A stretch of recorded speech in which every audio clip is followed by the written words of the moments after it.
Hello and welcome to Insights, the podcast with your host, Joe Pane. Join me in this deep exploration of our personal journeys from ambition to meaning, where we stop living life fast and start living life deep.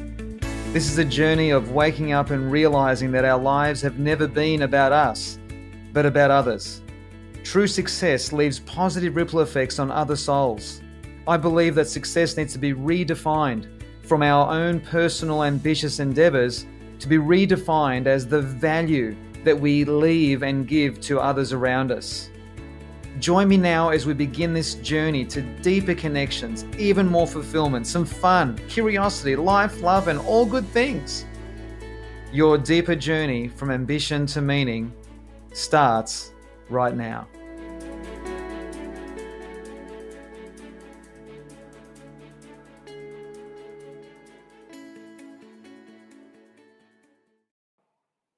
Hey everyone, welcome to episode 60. Joe here. Thank you so much for joining me.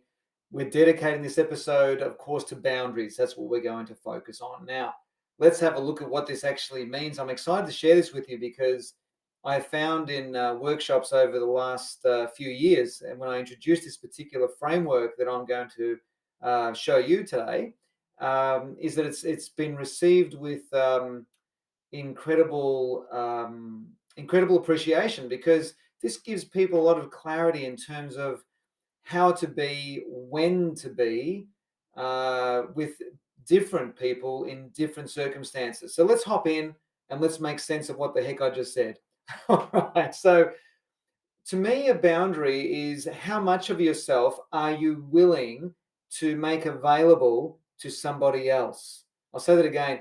A boundary, this is not a dictionary definition or a definition you'll find in a book anywhere. This is just my personal life experience definition. And that is, a boundary is how much of yourself are you making available? What aspects of yourself are you making available to a particular person? How many aspects of yourself? All aspects? One aspect? Zero aspects? Many aspects?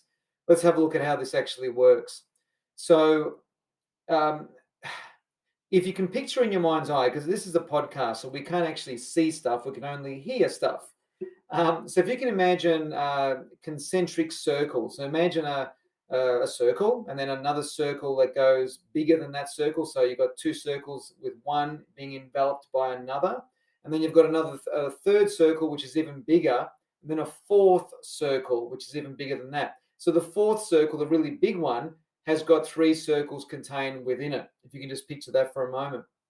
Now, the outer circle is a certain layer or level of boundary, where on the outer circle of relationship, this is where you minimize what aspects of yourself you make available consciously to another person.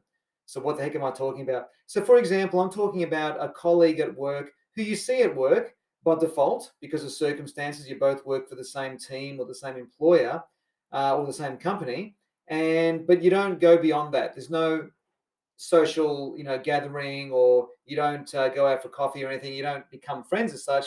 You're more collegial, and that's pretty much it. So what I call this outer level is where you have what's called activity only based, if that makes sense, friendship.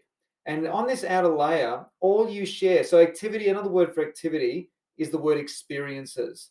So all you're sharing here with this person are the activity/experiences of your day-to-day responsibilities in the role that you play and in the work that you play, and perhaps in the different ways that your role impacts theirs and their role impacts yours, and how you're involved together professionally to make your jobs work and all that kind of thing.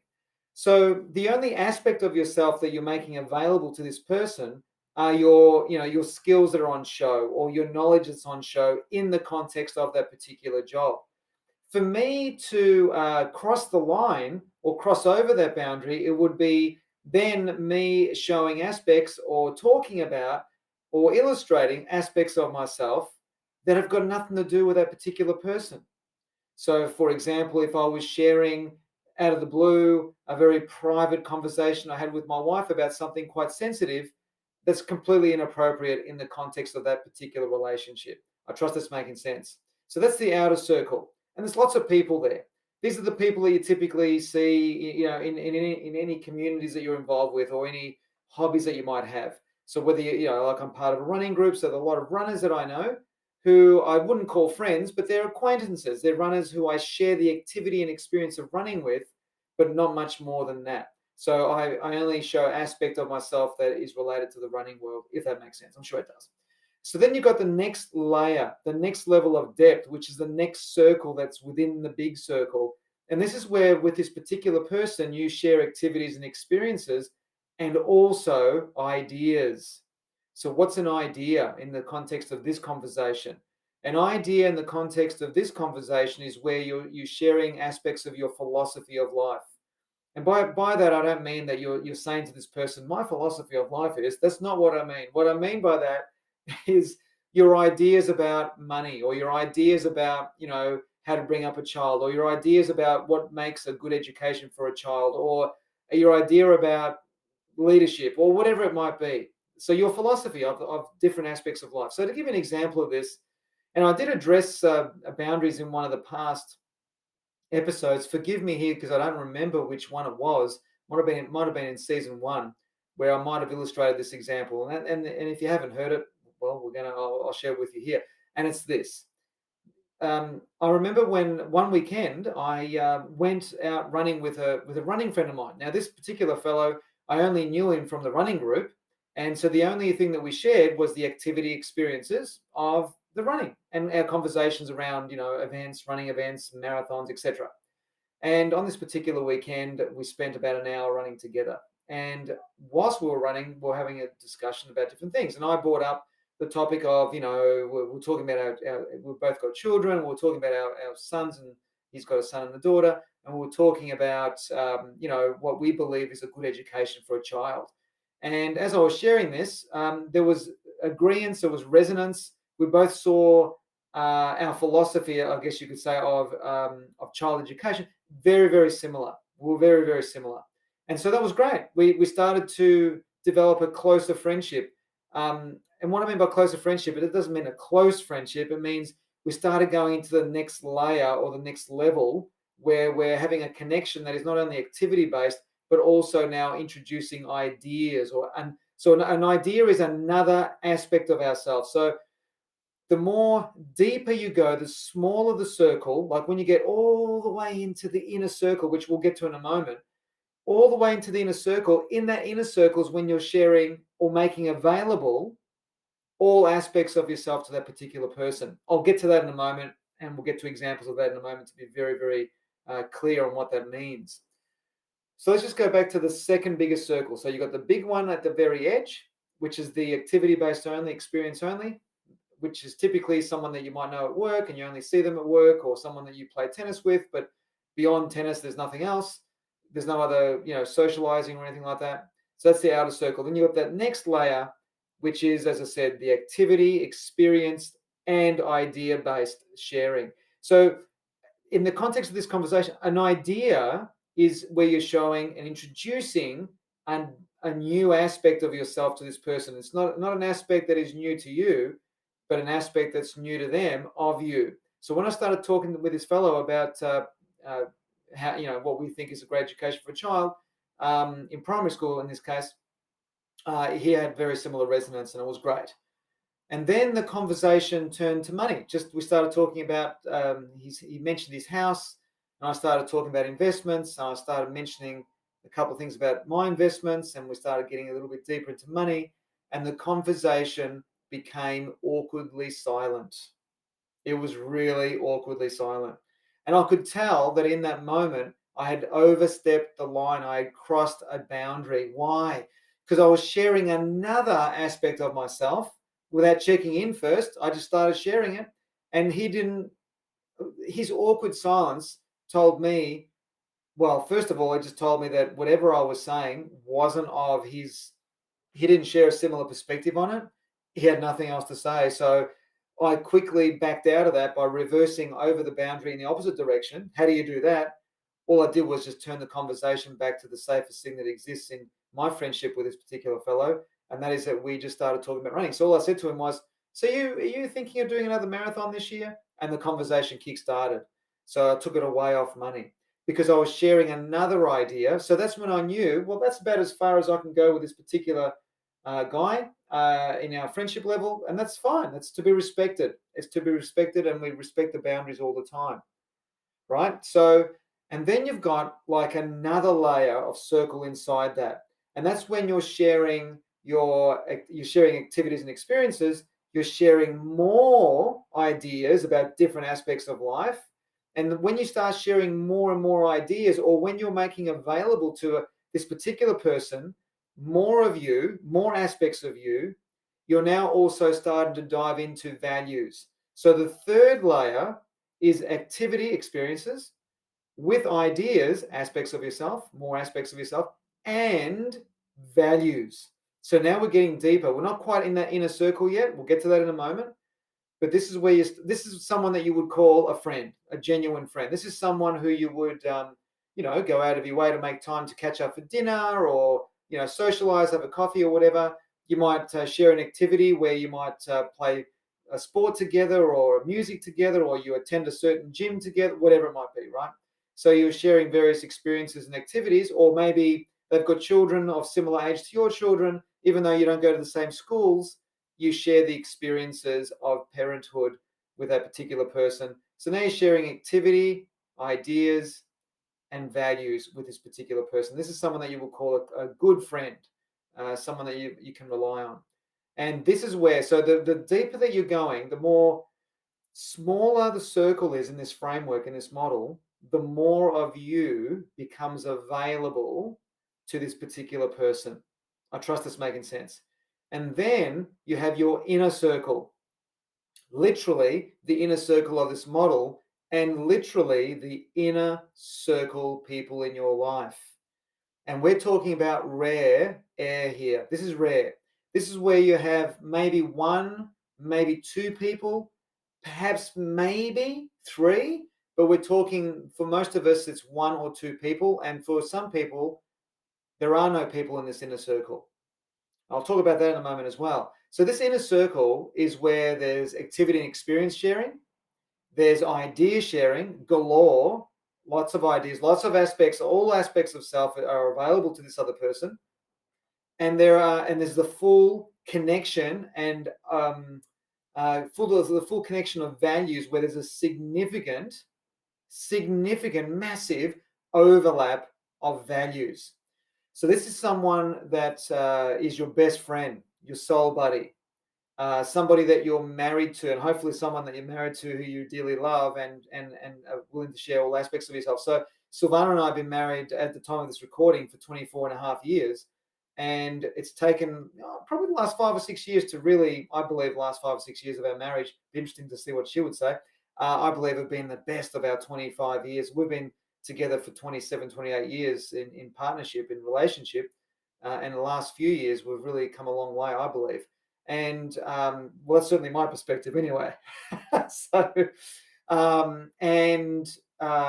reason being is because every aspect of me, every nook and cranny of my soul is available to her. She can ask me anything and I'll answer it unfiltered, unedited. And she's the same with me. All aspects of her are available to me as well. So she's obviously in that inner circle. And I've got one other friend who is my best friend, who I was best man to at his wedding, who was best man at my wedding. Same thing. Obviously, it's not a romance. It's a bromance. It's a friendship where we have access to every part of each other, to each other, in terms of ideas, activity, values, all that kind of level. So this is a person in this inner circle who, as I just said a moment ago, you can be unconditionally, unedited, unfiltered, and genuinely not be judged at all. Like I can't remember at all a time when I felt judged by my wife, and hopefully she feels the same way. Hopefully, so this is a judgment-free zone. This inner circle, genuine judgment-free zone, where you share experiences together, you share lots of ideas and aspects of your soul together, and there's a significant values overlap. That's the inner circle. So the quality of our lives is really the people that you have in these, not necessarily your inner circle, absolutely. If you're fortunate enough and blessed enough to have one or two people in this inner circle, phenomenal. And if you don't, it's okay as well, because chances are you have got lots of people in the circle just beyond that, where you're sharing experiences, you're sharing lots of aspects of yourself, not all of yourself, but lots of aspects of yourself, and you have values overlap. These are, as I said, people who you call good friends. Now, if you're curious to know why, if you are in a situation where you don't have anyone in that inner circle, based on the definition I'm sharing with you here, I mean, there's a whole conversation in and of itself why that would be the case. But a question you could ask yourself is a couple of things, actually. One is, who do you need to be in order to have someone in that inner circle, right? But chances are, based on my coaching experience, when someone doesn't have anyone in that inner circle where there's pure access to everything, is that normally it's because it's reflection onto that person that they don't have access to themselves in every aspect. They don't give permission for themselves to go to all those different areas. This deserves a lot more than the soundbite I'm giving it, by the way. So for example, if I was someone who, I had aspects of me that I had sealed off from myself, then there's no hope in hell that somebody else is going to get access to that part of me. Does that make sense? So for us to be available, for all aspects of ourselves to be available to someone that we love, like a partner, a romance partner, a love relationship, or a genuine best girlfriend, best mate, right? Is that we need to be working on ourselves to give ourselves permission to have complete access to ourselves in all parts. And that's easier said than done. For a lot of people, aspects of themselves have been shut off from themselves to protect themselves from further pain. It's a way of dealing with past traumas or past difficulties or past challenges. And and as a coach, having done thousands of hours one-on-one with people, I see a lot of this, right? This is a normal part of the human condition. And the healing process is that you begin to embark on the journey of letting go of your attachment to that particular area of your life, where you can reopen that, or have the courage to look within and access that part of yourself that deserves to be accessed, to be accepted, to be loved, to be adored, and to be respected. So, as I just said a few minutes ago, this part of the conversation I'm having with you here in this episode, it deserves a lot more than what I'm sharing with you here. But the point of today's episode is to share with you a visual, if you can see it, hopefully, of these 4 layers of concentric circles, where the outer layer is the most superficial, where it's just a superficial connection with someone on an activity base only, someone that you see at work and no more and no less. Then the next layer is someone that you share an activity or experience with, and an idea or 2 or 3. So there's a little bit of an aspect of you that you're sharing with them. And this is someone that's becoming an acquaintance, borderline friend, if that makes sense. And then you've got the next layer, which is where you're sharing activity and experiences, more aspects of yourself. So there's multiple ideas, multiple philosophies that you have about different parts of life, and a little bit of values overlap. And then you have the inner circle, where you have everything unconditional, unfiltered, unedited, where you share any idea with that particular personal friend or partner, because you love them that much and they love you that much, that there's no judgment there. You can share whatever you want. The most appropriate, most inappropriate, whatever ideas you have, you can share with that person in the inner circle. So I hope this helps, because this adds another layer, no pun intended, to the episode that I can't remember the number of. I think it was called the 3 layers of relationship or something, I might have called it, or 3 levels of relationship. If you find that particular episode, it links to this one here. But this one here is a deeper insight into boundaries. So remember, based on my definition of boundaries, a boundary is fundamentally how much of yourself are you willing to share with someone. And when the line is crossed, when the boundary has been crossed, it's when either you or the other person has overshared. And by overshared, I mean they're sharing aspects of themselves that in the context of your friendship are inappropriate. It would be like me, as I said, at the beginning of this podcast, it'd be like me talking to a colleague at work. If I was in a job and working in a job sort of thing every day, and I was working alongside a colleague, It'd be me sharing with that particular person a very intimate conversation, private, intimate conversation I had with my wife the night before. It's just not appropriate. Does that make sense? And if it was shared, not only would it be inappropriate, it will be disrespectful to the person who is in that inner circle. So I hope you found great value from today's episode. I've certainly enjoyed delivering this for you and sharing these thoughts. This is episode 60. Wow. I'll give myself a little pat in the back. I can't believe it's episode 60. Very proud of that little mini legacy that I'm leaving behind on the web. Good on you all. Thank you so much for joining me. Really appreciate it. Remember, if you haven't rated this podcast yet, 5 stars. If you genuinely in your heart of hearts feel this is 5 stars, I don't want 5 stars because I'm asking for it. I would love 5 stars. If you feel that this is a great value podcast, then please go onto Apple Podcasts and give me a bit of a tick of approval there. Good on you. Thank you for tuning in, and look forward to connecting with you on the next episode, which will be episode 61, my Lord. Thanks so much. Bye for now. I'm Joe Pane, and you've been listening to Insights, the podcast. If you haven't yet, subscribe, rate, and review this podcast. You can now follow my insights on Facebook and Instagram. Thank you so much for joining me, and I'm looking forward to being with you again very soon in the next episode of Insights, the podcast.